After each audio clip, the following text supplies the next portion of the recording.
Hello friends, welcome back to the YouTube channel dictation club. आज का dictation आनंद मासिक पत्रिका से लिया गया है, जो कि 80 शब्द प्रति मिनट की गति से होगा।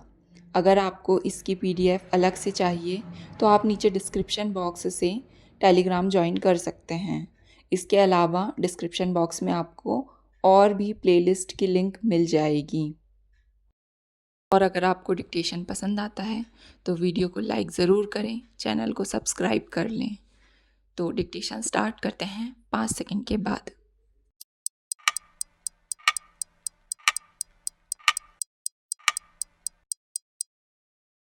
उपाध्यक्ष महोदय, हमारे देश में पंचायती राज का कितना महत्व है इसे सभी जानते हैं, क्योंकि इसका हजारों वर्ष पुराना इतिहास रहा है।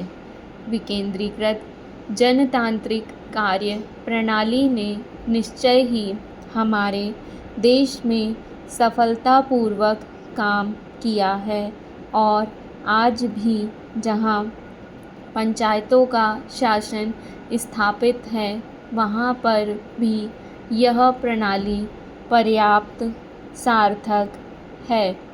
साथ ही यह मजबूत तथा प्रभुत्वकारी है।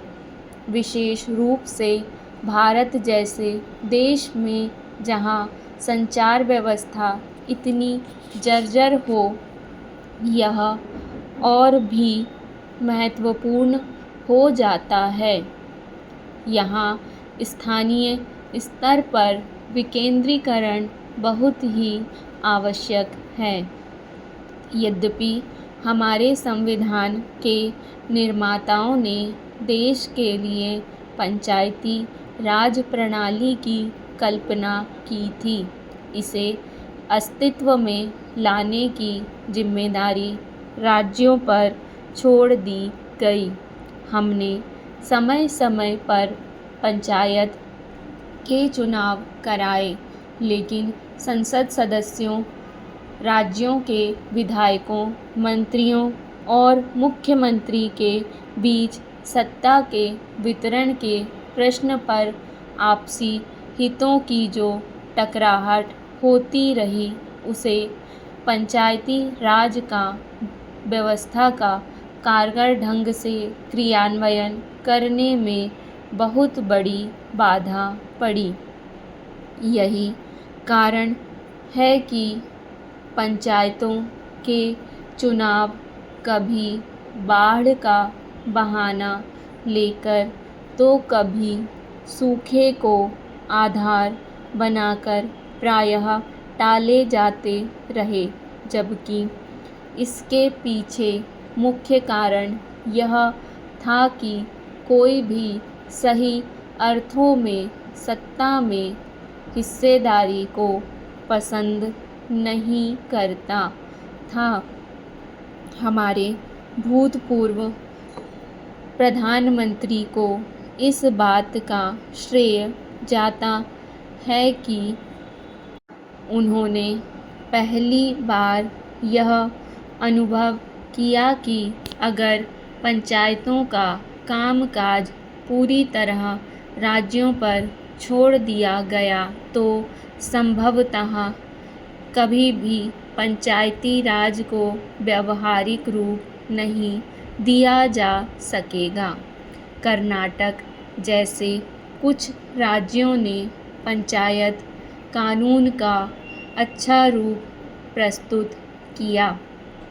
इस राज्य में चुनाव भी हुए, लेकिन जब सत्ता को नीचे तक ले जाने की बात आई तो राज्य के शक्तिशाली मंत्रियों और विधायकों ने राज्य के पंचायत अधिनियम में व्यक्त उद्देश्यों के अनुरूप सत्ता को नीचे तक ले जाने से मुख्यमंत्री को रोक दिया। संवैधानिक संशोधन के बाद यह सभी राज्यों के लिए अनिवार्य हो गया है कि वे हर 5 वर्ष बाद पंचायत के चुनाव कराएं और कानून अनुसार सत्ता को नीचे के स्तर तक ले जाएं। जिस समय यह संविधान संशोधन पारित हुआ, मैं एक सांसद था और सौभाग्यवश मैं उस समिति का सदस्य भी था जिसने इस संशोधन को तैयार किया था। बहुत सी बातें राज्यों को तय करने के लिए छोड़ दी गई हैं।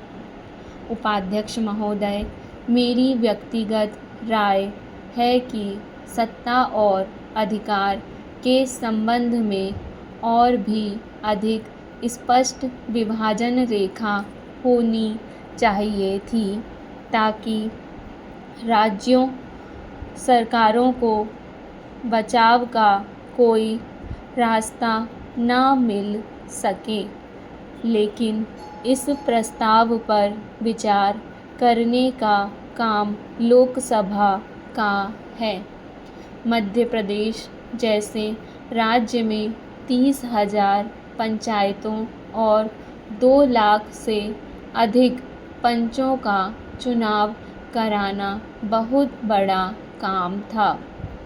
हमने अपना चुनाव आयोग और वित्त आयोग बनाया, लेकिन लोगों ने कहा कि ग्रामीण क्षेत्रों में हमें पर्याप्त महिला उम्मीदवार नहीं मिल सकेंगी। राजीव गांधी ने गांव की श्रेणी की प्रथा को ठीक ही देखा था कि गांवों में कमज़ोर वर्ग के लोग कभी भी उस स्तर पर सत्ता में भागीदारी का अवसर नहीं पा सकेंगे। हमारे सामने एकमात्र विकल्प यह था कि महिलाओं, अनुसूचित जातियों, अनुसूचित जनजातियों और पिछड़े वर्गों के लिए सीटें सुरक्षित कर दें। इसलिए हमने यह आरक्षण देने का काम शुरू किया।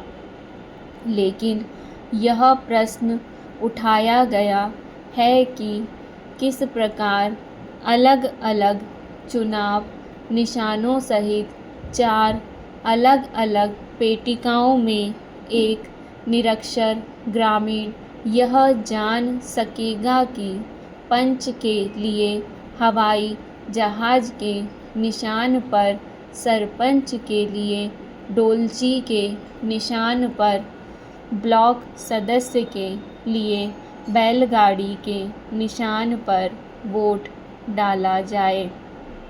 फिर भी हम अपने कार्यक्रम के अनुसार चलते रहे।